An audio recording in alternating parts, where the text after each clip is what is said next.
Macro economics कहती है कि मेरे को स्टडी करना है डिटेल में। कोई भी प्रोडक्ट लॉन्च करने से पहले, कोई भी प्रोडक्ट मैन्युफैक्चर करने से पहले, I have to clear all the doubts in concern of किसके कंसर्न में, कि गवर्नमेंट पॉलिसीज उसके फेवर में है या नहीं है। मैं ये प्रोडक्ट मार्केट में चला भी सकता हूँ कि नहीं चला सकता हूँ, मेरी इकॉनमी मेरे को इस चीज के लिए सपोर्ट करेगी या नहीं करेगी, मार्केट डायनेमिक्स क्या कहती है, इस प्रोडक्ट को ऑलरेडी कितने मैन्युफैक्चरर्स प्रोड्यूस कर रहे हैं, मैं इस मार्केट में कैसे एंटर हो सकता हूँ। तो माइक्रो इकोनॉमिक्स की जब भी हम लोग बात करते हैं, हम एक्सटर्नल पार्टीज की बात करती हैं जो मेरी ऑर्गेनाइजेशन को इम्पैक्ट करती हैं। से थर्ड पॉइंट आता है आपका multi disciplinary. Multi disciplinary means economics में ऐसी कोई भी फील्ड नहीं है जो इंक्लूड नहीं की जाती है। मल्टीपल डिसिप्लिनरी, देखो बच्चे सब्जेक्ट्स लेते हैं, मैथ्स लेते हैं, साइंस लेते हैं, स्टैट्स लेते हैं, इंग्लिश लेते हैं, हिंदी लेते हैं, साइकोलॉजी लेते हैं। ठीक है, तो मल्टीपल डिसिप्लिनरी का यहाँ पे क्या मतलब है? मल्टीपल डिसिप्लिनरी का यहाँ पे यही मतलब है, कोई भी ऐसी टेक्निक नहीं है, कोई भी ऐसा आइडिया नहीं है, कोई भी ऐसा फंडा नहीं है जो इकोनॉमिक्स में यूज नहीं किया जाता है। अब इकोनॉमिक्स में मैंने आपको बताया साइकोलॉजी भी यूज की जाती है, ठीक है।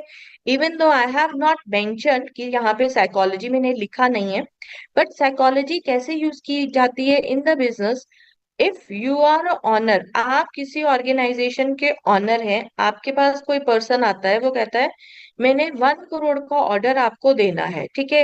1 करोड़ का ऑर्डर अगर उस पर्सन ने आपको देना है और आपको उसको देखने से लग रहा है that person is not in a condition to pay 1 crore rupees to me, तो ये आपकी क्या बोल रही है? That is a psychology of yours जो आपको डिसीजन मेकिंग में, डिसीजन लेने में हेल्प कर रही है। तो मल्टीपल डिसिप्लिनरी इन मैनेजरियल इकोनॉमिक्स में हम लोग यही कहते हैं, कोई भी ऐसी फील्ड नहीं है जो मैनेजरियल इकोनॉमिक्स में हम लोग यूज नहीं करते हैं। आप लोग बात करते हो अकाउंटिंग की, अकाउंटिंग कहाँ यूज होती है? अकाउंटिंग, आपने प्रॉफिट एंड लॉस अकाउंट बनाना है अपनी ऑर्गेनाइजेशन का, आपने बैलेंस शीट बनानी है, तो हमारे पास अकाउंटिंग यूज हो गई मैनेजरियल इकोनॉमिक्स में। आपने finances, internal finance, external finance arrange करना है। स्टैटिस्टिक्स मतलब लास्ट 10 इयर्स का आपने इवेल्युएट करना है कि कंपनी की ग्रोथ कैसे हो रही है, कंपनी कौन सी डायरेक्शन में जा रही है। Even then the multiple disciplinary, तो करके इकोनॉमिक्स को कहा जाता है कि जितनी भी टेक्निक्स हैं, जितने भी फार्मूलाज हैं, हम लोग यूज करते हैं सो दैट, क्यों यूज कर रहे हैं? क्योंकि हमारे पास जितने भी रिसोर्सेस हैं बहुत ज्यादा लिमिटेड है, हम उन्हीं में से आउटकम चाहते हैं कि ऐसा कोई आउटकम निकल जाए कि हम लोग इसमें से मैक्सिमम आउटपुट और प्रॉफिट की सिचुएशन पे आ सके। I hope that is clear to you. Next, that is prescriptive और नॉर्मेटिव डिसिप्लिन। प्रिस्क्रिप्टिव और डिस्क्रिप्टिव और नॉर्मेटिव का क्या मतलब होता है? प्रिस्क्रिप्टिव का पहले मतलब समझने की कोशिश करो और डिस्क्रिप्टिव का। हम लोग डॉक्टर के पास कभी भी जाते हैं तो हम लोग क्या कहते हैं? We are prescribing our problem. हम प्रॉब्लम कैसे प्रिस्क्राइब कर रहे हैं? डॉक्टर सर, कल रात को मेरे पेट में दर्द था, उसके बाद मेरे को फीवर हो गया, मैंने क्या दिया? मैंने प्रिस्क्रिप्शन दी। मतलब कि आपसे रिलेटेड एग्जाम्पल बताने का मतलब ये है, आपको उस वर्ड का मीनिंग क्लियर हो जाएगा। प्रिस्क्रिप्टिव और नॉर्मेटिव पे कभी भी अटकोगे नहीं, ठीक है। मैंने अपनी प्रॉब्लम डॉक्टर को बताई, एट एंड डॉक्टर मेरे को क्या दे रहा है? डॉक्टर मेरे को प्रिस्क्रिप्शन दे रहा है, आप डोलो ले लेते हैं रात को, आपकी ये प्रॉब्लम, फीवर जो आपको आया ये नहीं आता, ये फीवर आपका ठीक हो जाता। अब डॉक्टर ने क्या किया? मेरे को एक मेडिसिन प्रिस्क्राइब कर दी, तो दैट इज प्रिस्क्रिप्शन। तो इकोनॉमिक्स में अगर हम लोग इंडस्ट्रीज की बात करते हैं, वी हैव, मैं एक एग्जांपल देती हूँ, इन कंसर्न ऑफ इंडस्ट्री हमने अपना प्रोडक्ट मार्केट में लॉन्च कर दिया, ठीक है, but that product is not being liked by the customer, उसकी सेल इंक्रीज नहीं हुई। तो मार्केटिंग में मैंने 4 मार्केटिंग हेड रखे हुए थे, नॉर्थ के लिए, साउथ के लिए, ईस्ट के लिए, वेस्ट के लिए। चारों को बुलाया, मीटिंग ली। अब वो क्या कर रहे हैं? They are describing their problems, ठीक है। उन्होंने अपनी प्रॉब्लम डिस्क्राइब की, लोग लेना नहीं पसंद करते हैं, रेट हाई है। फर्स्ट प्रॉब्लम, लोग लेना नहीं पसंद करते, इसकी पैकिंग लोगों को पसंद नहीं आई है। थर्ड, साउथ वाला कहता है लोग लेना पसंद नहीं करते क्योंकि लोग कहते हैं ऑलरेडी ये प्रोडक्ट मार्केट में चल रहा है, हम लोग किसी और से बाय कर रहे हैं। अब what they people are doing, they are prescribing their problem, मतलब डिस्क्राइबिंग देयर प्रॉब्लम्स।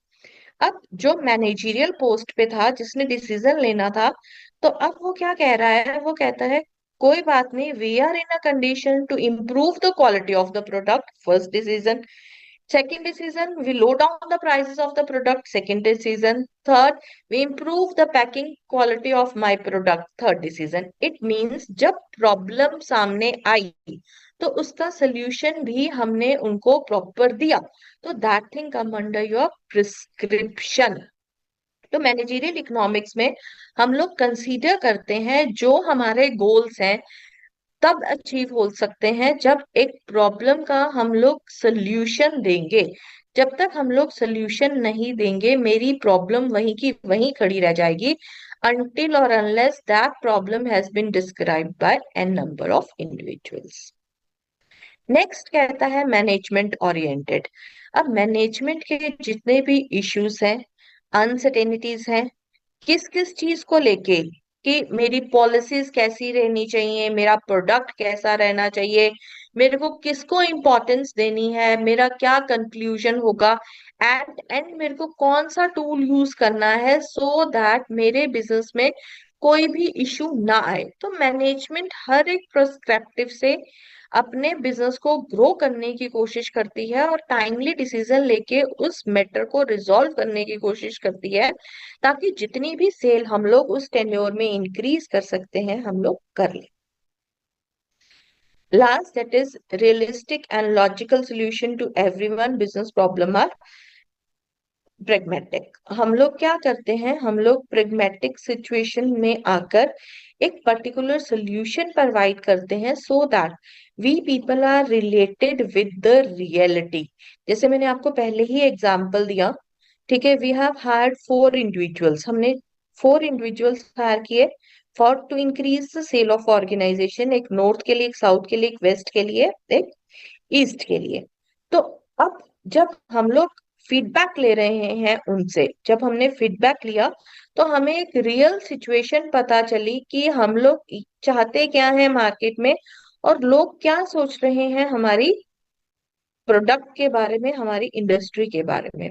तो मैनेजरियल इकोनॉमिक्स में या इकोनॉमिक्स में we have to find out the solution of all these problems, और a logical solution is being shared with everybody. तो nature and scope में आपका first point आ जाता है managerial micro economics. Second, that is macro economics, multiple disciplinary, prescriptive and descriptive, pragmatic, managerial management oriented. Pragmatic को basically हम लोग एक तरीके से और अप्लाई करते हैं, जो रूल्स रेगुलेशंस प्रोसेस प्रोसीजर्स जो हमने बना दिए, that has been practically apply करना, that is also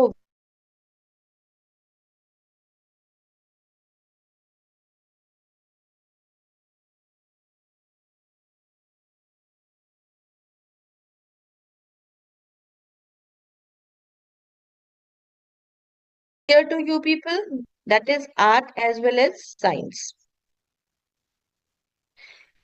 Second, that is scope, the most important part in concern of managerial economics, that is nature and scope of managerial economics. Scope को हम लोग define करते हैं इन 2 parts, first that is micro, second that is macro. Micro मैंने आपको पहले भी बताया, माइक्रो मींस एक पर्टिकुलर इंडिविजुअल भी हो सकता है, एक पर्टिकुलर प्रोडक्ट भी हो सकता है, ठीक है। माइक्रो लेवल पे उस चीज को ऑब्जर्व करना क्यों जरूरी है, इतना माइन्यूटली ऑब्जर्व करना क्यों जरूरी है, ताकि हमें पता चल जाए what to produce, how much to produce, what will be the demand in the market. मतलब कि मेरे को पहले प्रोड्यूस करना क्या है, कितनी क्वांटिटी में प्रोड्यूस करना है, किसके लिए प्रोड्यूस करना है। तो बेसिकली इसमें आपका इंक्लूड हो जाती है demand theory, what will be the demand of that particular product in coming year, कितनी डिमांड रहने वाली है आने वाले टाइम में। मेरे को ये प्रोडक्ट प्रोड्यूस करना है तो करना कौन सी ऑडियंस के लिए है, किसके लिए ये प्रोडक्ट रिक्वायरमेंट है या नीड है, कौन से कस्टमर इसको प्रेफरेंस देंगे, प्रेफरेंस मतलब परचेज करना पसंद करेंगे, कौन से कस्टमर की ये वांट में आ जाएगा, that is being not converted into demand. तो स्कोप में कहता है हम लोग इसको डिस्कस करते हैं in brief.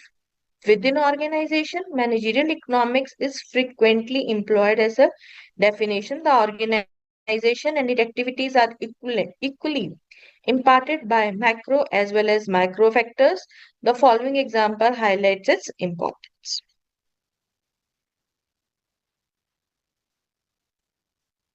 Second most important point, that is decision on production and production theory. Production, basically what production is, the outcome. Production shows the relationship between, production कभी भी आएगा तो आपको पता होना चाहिए प्रोडक्शन कहता क्या है। Production basically show the relationship between input and output. मेरा इनपुट क्या था, उसके बाद what will be my output. Input क्या रहता है, मैंने कैपिटल कितनी लगाई, मेरा लेबर कितनी थी, उस प्रोसेस को कंप्लीट करने में how much time we have taken. तो डिसीजन, प्रोडक्शन कभी भी आपके सामने आ गया तो एक पॉइंट आपने स्ट्रेट फॉरवर्ड मेंशन कर देना है कि production shows the relationship between input and output. Production और कुछ भी नहीं है। अगर इनपुट की अब बात करेंगे, हमने क्या क्या उसमें लगाया, क्या लैंड थी, लेबर थी, क्या प्रोसेस था, और what output is the volume which is being produced at that moment of time, हमने प्रोड्यूस कितना किया after completion of a particular tenure। that is a decision on production and production theory। Production theory के decision लिए जाते हैं on the basis of satisfaction level of the demand of the customer. वही मैं आपको answer देती हूँ कि कितना मेरे को प्रोड्यूस करना है, कितना मार्केट में डिमांड है, क्या रिक्वायरमेंट है, और जो प्रोडक्ट हम लोग प्रोड्यूस कर रहे हैं उसकी ऑप्टिमाइजेशन होनी चाहिए या नहीं होनी चाहिए। That has been covered under your decision on production and production theory. कई बार ऑर्गेनाइजेशन ये डिसीजन भी लेती है कि कौन से लेवल पे आके मेरे को प्रोडक्शन स्टॉप कर देनी है। That is very important point. आपको पता होना चाहिए कि स्टार्ट भी कौन से लेवल पे करनी है, और अगर हम लोग कोई चीज स्टार्ट कर दी है तो एट कौन से पॉइंट पे मेरे को प्रोडक्शन रोक देनी है ताकि मेरी ऑर्गेनाइजेशन को लॉस नहीं हो। We always try to find out a level जहां पे मेरी प्रोडक्शन इतनी हो, जहां मतलब कि मैक्सिमम लेवल पे पहुंच जाऊं, इनपुट कॉस्ट कम होकर जो मेरी प्रॉफिट प्रपोर्शनेट रेशियो है that has been increased. Next point, that is market structure, pricing theory and analysis. Product एक मैन्युफैक्चर हो गया, प्रोडक्ट प्रोड्यूस हो गया, हमने जो फैक्टर्स लगाने थे हमने लगा दिए। अब क्वेश्चन आता है what will be the price of, important topic in concern of economics, that the price theory। Fixation of price is very important in account of, हम लोग वो किस चीज के साथ कंपेयर करते हैं while fixing the prices। हमने एक अपना प्राइस निकाल लिया कि हाँ भाई product cost, production cost per piece हमें ये आई है।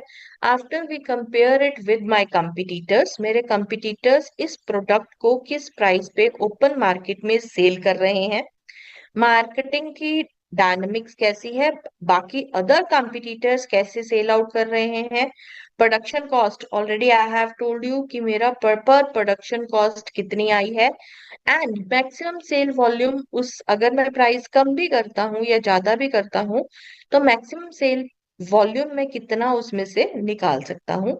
That has come under your pricing theory and analysis. Next important part, that is profit analysis and management। Since we are in a part of manufacturing, हमने product की demand generate कर ली, हमने product बना लिया, we have work on the pricing theory। After that what will be the profit जो मैं generate कर रहा हूँ after selling out that product in a competitive market। Profit generate करना प्राइमरी मोटिव होता है हर एक ऑर्गेनाइजेशन का। इनपुट भी लिमिटेड है, आउटपुट भी लिमिटेड है, but we have to generate profit.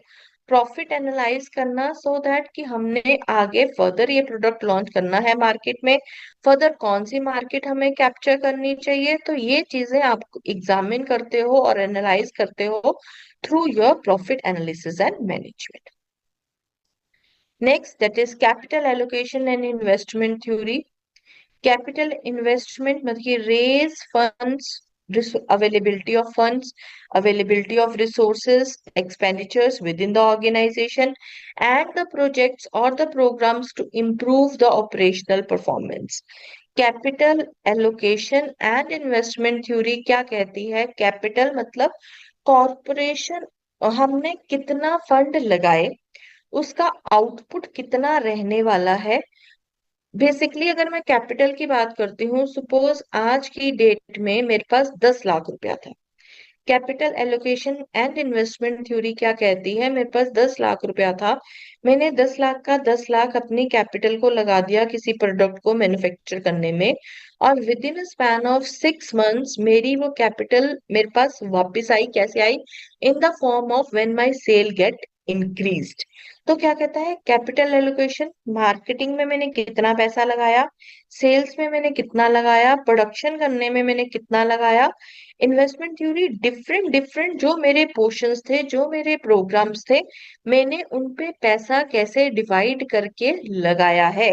क्योंकि मेरे को दिख रहा था if we people are not going to spend, मैंने 4 ही डिपार्टमेंट लिए, प्रोडक्शन डिपार्टमेंट ले लिया, सेल्स डिपार्टमेंट ले लिया, मार्केटिंग ले लिया, as well as innovation and research ले लिया। ठीक है, अगर मैंने 2.5 2.5 लाख भी लगाया तो मेरे को दिख रहा था मैं जब तक एडवर्टीजमेंट के ऊपर ज्यादा पैसा नहीं लगाएंगे, हमारी इन्वेस्टमेंट नहीं निकल पाएगी। ठीक है, and 50% of my amount on advertisement. जब हमने 50% अमाउंट एडवर्टीजमेंट के ऊपर स्पेंड किया, तो सेल जो निकल के आई दैट वाज द आउटकम। मेरा प्रॉफिट जो हुआ, जो सेल हुई, इट शोज जो मेरी कैपिटल एलोकेशन है, जो मेरे इन्वेस्टमेंट डिसीजंस हैं, वो बिल्कुल राइट है। मतलब कि I just want to say that capital allocation कैसे करनी है और इन्वेस्टमेंट थ्योरी क्या कहती है, आपने डिसीजंस कैसे लेने हैं, किस प्रपोर्शनेट में कहाँ पे पैसा आपने लगाना है। That is the capital allocation and investment theory. Second, that is a macro economics in concern of your business. Macro means external environment जो आपकी ऑर्गेनाइजेशन को इम्पैक्ट डाल रहा है फॉर द सक्सेसफुल रनिंग। मतलब मेरी ऑर्गेनाइजेशन सक्सेसफुल नहीं run कर पा रही है ड्यू टू एक्सटर्नल इन्वायरमेंट। वो क्या क्या होते हैं? इकोनॉमिक इन्वायरमेंट, मेरे नेशन की जीडीपी कितनी है, मेरे मैं कोई प्रोडक्ट बना रहा हूँ but foreign countries are not interested to accept my product. क्यों? क्योंकि मेरी उनको दिख रहा है मेरी कंट्री ग्रो नहीं कर रही है, तो करके वो कहते हैं इस कंट्री के साथ हमें डील ही नहीं करना। GDP play a very important role. अगर मेरे पास, ये तो मैंने बताया कि मैं कोई प्रोजेक्ट बना रहा था, अब I want that foreign players will enter into my project. ठीक है, वो भी इकोनॉमिक कंडीशंस है। वो इकोनॉमिक कंडीशंस कैसे हैं? मेरी इकोनॉमिक कंडीशंस मेरे को सपोर्ट ही नहीं करती हैं कि मैं फॉरेन में से किसी को इनवाइट करके अपनी कंपनी में इन्वेस्टमेंट करवा सकूं। तो डायरेक्टली और इनडायरेक्टली इकोनॉमिक एनवायरनमेंट इम्पैक्ट करता है मेरी ऑर्गेनाइजेशन को इन अ वेरी ग्रेटर सेंस। फिर आ जाता है आपका social environment. Social environment means the surrounding which is being created by people. Social environment means employment laws, labor unions, customer corporations, and other things. Last, that is a political environment. Political environment means the political system of a country. Demographical political stability, political stability की अगर हम लोग बात करते हैं तो कुछ governments interested होती हैं एंटरप्रेन्योरशिप डेवलपमेंट में, कुछ गवर्नमेंट्स इंटरेस्टेड होती हैं अपना गवर्नमेंट सेक्टर में, प्राइवेटाइजेशन सेक्टर में। तो at the time political stability या पॉलिटिकल एनवायरनमेंट स्ट्रॉन्ग एक इकोनॉमी में नहीं प्रोवाइड किया जाएगा तो it is not possible to continue for the growth of the organisation.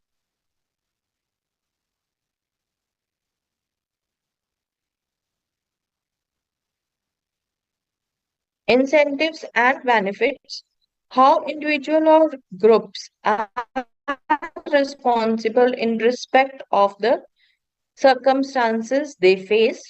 According to the utility hypothesis, customer will select and use a mixed type of items who will maximize the utility. What do you mean by utility? अगर हम लोग किस कभी भी utility की बात करते हैं, utility means minimum spending and maximum output. Her customer चाहता है कि मेरी जो स्पेंडिंग होनी चाहिए वो मिनिमम होनी चाहिए और जो आउटपुट उससे निकल के आना चाहिए वो मैक्सिमम होना चाहिए। Production theory already I have explain to you that shows the relationship between input and output. मेरा इनपुट क्या था, मेरा आउटपुट क्या था, मेरी अर्निंग्स क्या हुई उससे, तो that is a work of a production theory. Pricing theory, what will be the demand as well as supply in the market? If supply get increased, if supply get increased, the prices will be low. If the demand get increased, the price will be high.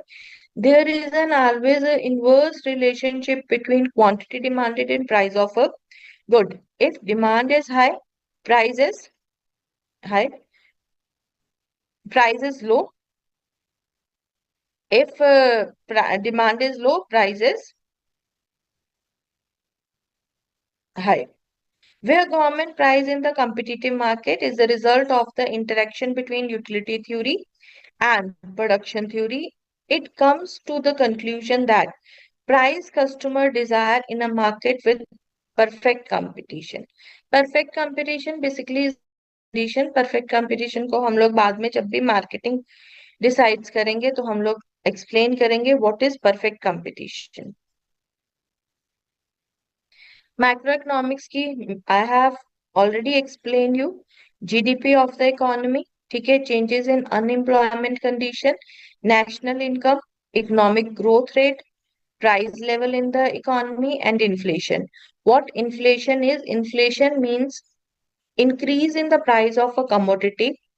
जब economy में चीजों के price बढ़ने शुरू हो जाते हैं तो that is the situation of inflation in the economy. जब भी हम लोग मैक्रो इकोनॉमिक्स की बात करते हैं तो इन्फ्लेशन ऑटोमेटिकली आ जाता है। इन्फ्लेशन और डिफ्लेशन दो चीजें होती हैं। Inflation means increasing the price of the commodity in the general market. Deflation means when the price of the commodity gate decrease. Economic growth rate, when the employment in the economy get increased, the economic growth rate automatically get increased.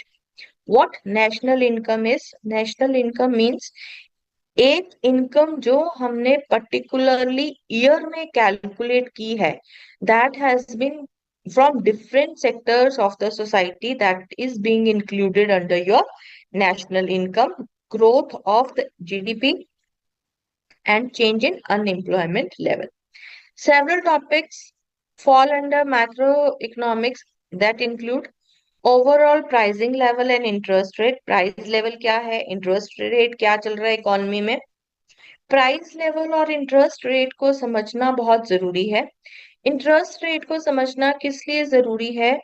If there is high interest rate in the economy, high interest rate की अगर हम लोग बात करते हैं, आपने पैसा banking sector में लगाया, ठीक है, आपने जब पैसा बैंकिंग सेक्टर में लगाया तो वहां से अगर आपको हाई रेट ऑफ इंटरेस्ट मिल रहा है तो आप कभी भी अपना पैसा ओपन मार्केट में नहीं लगाओगे। What do you mean bye open market? मतलब आप अपना पैसा बीइंग एन एंटरप्रेन्योर एस्टेब्लिश करने में नहीं लगाओगे क्योंकि आपको दिख रहा है कि आपका रेट ऑफ इंटरेस्ट बहुत अच्छा आ रहा है।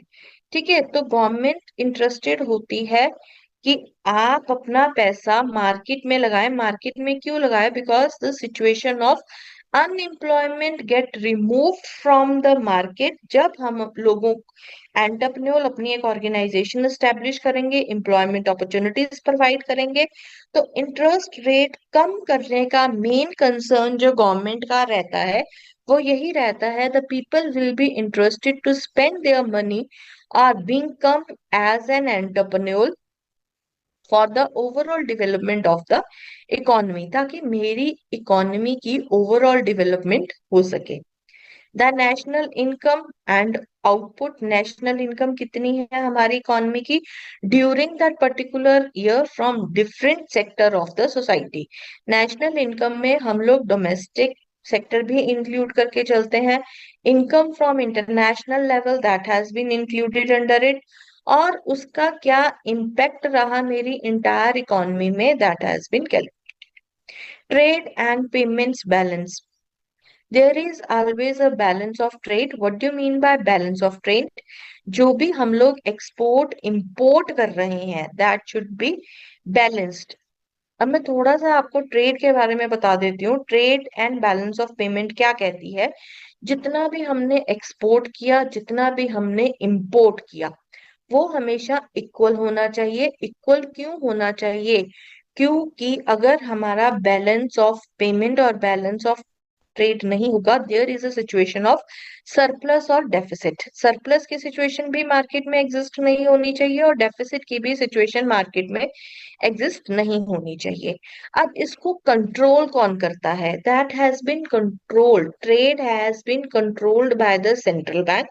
इस चीज को ध्यान से सुनो। हमारे पास बहुत सारे बैंक हैं जो इंपोर्ट और एक्सपोर्ट में डील करते हैं।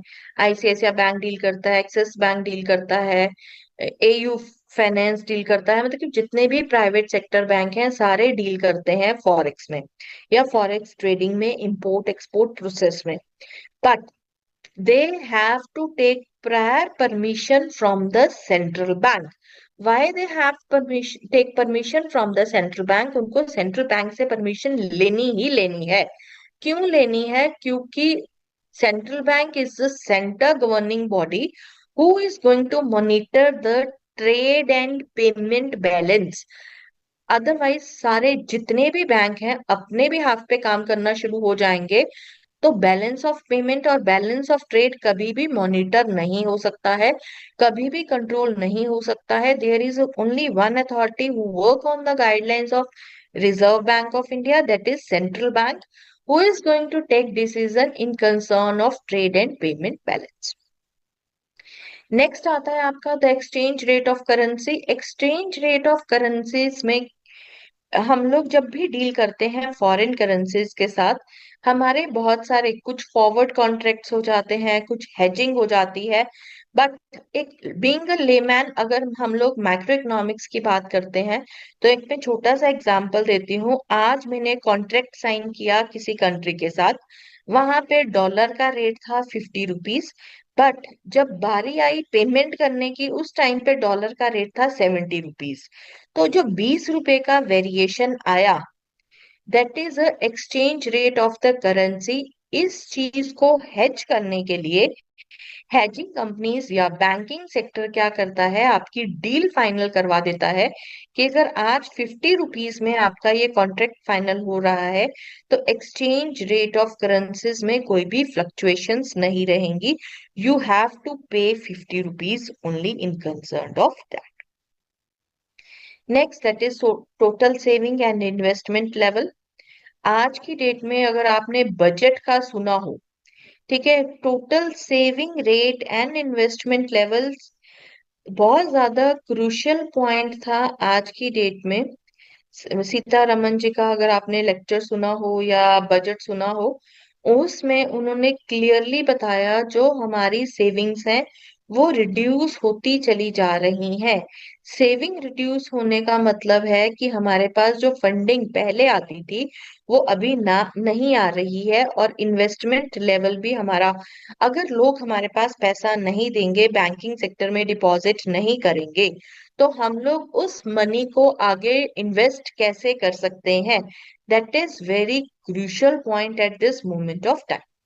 Next, that is employment levels. Employment level to generation employment at different sectors. वही है, सेविंग्स अगर बढ़ेंगी नहीं, इन्वेस्टमेंट अगर बढ़ेगी नहीं, तो employment level is not being generated in the economy. Employment generate नहीं होगा, circulation of money will never flow in market. आप कोई भी प्रोडक्ट मैन्युफैक्चर करते रहो, प्रोड्यूस करते रहो, वो सेल मार्केट में नहीं हो सकता है। Next that is The rate of economic growth are among the other factors. Other factors को भी हम लोग कंसीडर करके चलते हैं। अदर फैक्टर्स में हम लोग क्या लेके चलते हैं? Taste, preferences, likes, dislikes of the customer. जो मैक्रो इकोनॉमिक्स है उसमें हम लोग कस्टमर्स को भी लेके चल रहे हैं, तो अदर फैक्टर्स में हम लोग सारी चीजों को कंसीडर करके चलते हैं। Macro economics is clear to you people? Managerial economics and its relevance in the business decision. Definitely, I'll take in your second session. Today, in broader sense, if we discuss, we have broadly discussed, आज जो हमने discuss किया है, that is the meaning of managerial economics. Meaning of managerial economics आपको क्या कहता है? Managerial economics आपको meaning कहता है, managerial economics consists of two words. First, that is managerial. Second, that is economics. Managerial means हमने कोई भी डिसीजन लेना है, that we are going to suppose to use qualitative and quantitative tools. मतलब हम लोग फार्मूलाज लगाएंगे, उस चीज को एक्सप्लेन करेंगे, उस चीज में कितनी भी डेप्थ में हम लोग जा सकते हैं, we try to go under the depth. But जब भी हम लोग मैनेजरियल की बात करते हैं, managerial is being used for two things. कौन कौन सी? First, that is decision making. Second, that is forward planning. Managerial का काम होता है डिसीजन मेकिंग। मतलब कि डिवोट डिसीजन मेकिंग इज हमारे पास बहुत सारे अल्टरनेटिव्स प्रेजेंट हैं मार्केट में, but we have to select the best alternative जो हमें बेस्ट लगे, जिसके ऊपर हम लोग काम कर सकें। ठीक है, डिसीजन मेकिंग, सपोज मैं आपके कंसर्न में एक एग्जांपल देती हूँ। After completion of your MBA आपको ऑफर था, एचडीएफसी बैंक से भी ऑफर था, आईसीआईसीआई बैंक से भी ऑफर था। एचडीएफसी आपको सैलरी पैकेज ऑफर कर रहा था, that is of 10 lakh. ICICI offer कर रहा था पैकेज ऑफ 8 लाख। जो पॉलिसीज थी एचडीएफसी बैंक की और जो आईसीआईसीआई बैंक की, दैट वाज क्वाइट सिमिलर। तो डिसीजन मेकिंग के कंसर्न में आपने क्या डिसीजन लिया? You have selected HDFC bank. क्यों आपने एचडीएफसी बैंक सेलेक्ट किया? क्योंकि वहां पे आपको 2 लाख रुपीस एडिशनल मिल रहा था, the same work which is being designed और assigned by ICICI bank to you. तो डिसीजन मेकिंग क्या कहती है कि आपके पास बहुत सारे अल्टरनेटिव प्रेजेंट थे, और जो अल्टरनेटिव आपको बेस्ट लगा आपने वो अल्टरनेटिव सेलेक्ट कर लिया। What is the meaning of economics? Economics का मीनिंग मैंने आपको बहुत ही, नहीं, मैनेजरियल में ही एक पॉइंट और था, that is forward planning. What is the meaning of forward planning? Forward planning के कंसर्न में हम हमेशा ये कहते हैं, planning which has been done for the future. हमने कोई भी काम किया, हमने काम किया तो हमने किसके लिए काम किया? फ्यूचर के लिए काम किया, अपने फ्यूचर को सिक्योर करने के लिए काम किया। मेरी ऑर्गेनाइजेशन को आफ्टर 10 इयर्स में कहाँ देखना चाहती हूँ, उस लेवल पे, उस पैरामीटर्स पे हमने काम किया। तो जब भी हम लोग मैनेजरियल को डिफाइन करेंगे, we have to use these two terms, कि मैनेजरियल में हम लोग क्वालिटेटिव और क्वांटिटेटिव टूल्स यूज करते हैं to come with an qualitative output, ताकि हमारा जो आउटपुट रहे वो बहुत ही अच्छा रहे। और we people are suppose to use decision making and forward planning. Decision making कि हम लोग एक आउटकम पे आ सके कि जो मैंने चीजें यूज की वो प्रॉपरली यूज की या नहीं की, जो मैं डिसीजन ले सकता था अपने एंड पे वो मेरा प्रॉपर था या नहीं था। Second, that is forward planning, that is always for the future, for coming 10 years, for coming 20 years, where you want to see your organization after 10 years or 20 years. Economics की अगर broader sense में बात करते हैं, economics is being divided into two parts. First, that is micro economics. Second, that is macro economics. What economics is? Economics क्या कहती है? Economics सिर्फ ये कहती है कि जितने भी मेरे पास रिसोर्सेज हैं वो बहुत ज्यादा लिमिटेड हैं, लैंड, लेबर एंड कैपिटल, मेरे को उन रिसोर्सेज को इतना इफेक्टिवली यूज करना है ताकि मैं मैक्सिमम आउटपुट निकाल सकूं अपने उन रिसोर्सेज में से। फिर हम लोग उसको डिफाइन करते हैं मैक्रो इकोनॉमी और मैक्रो इकोनॉमिक्स में। मैक्रो में हम लोग माइन्यूटली ऑब्जर्व करते हैं एक प्रोडक्ट, एक कस्टमर, एक कोई भी चीज जो हम लोग एक कस्टमर का फीडबैक। ठीक है, तो मैक्रो में इतना माइन्यूटली ऑब्जर्व करने की क्यों जरूरत होती है? so that we come to an output. Further, that product is going to be sell out in the market of macro economics में, मतलब कि आउटसाइडर इन्वायरमेंट मेरी ऑर्गेनाइजेशन को किस तरीके से इफेक्ट कर सकता है, गवर्नमेंट पॉलिसीज कैसी हैं, गवर्नमेंट के रूल्स कैसे हैं, कोई चीज ऐसी चेंज तो नहीं हुई जो मेरी ऑर्गेनाइजेशन को डायरेक्टली और इनडायरेक्टली इम्पैक्ट कर रही है। तो इकोनॉमिक्स में national income of the economy वो भी मेरी इंडस्ट्री को इम्पैक्ट कर रही है, जीडीपी कितनी हो रही है इकोनॉमी को वो भी मेरी इकोनॉमी को इफेक्ट कर रही है। तो इकोनॉमी एज अ होल हम लोग लेके चलते हैं इन मैक्रो इकोनॉमिक्स।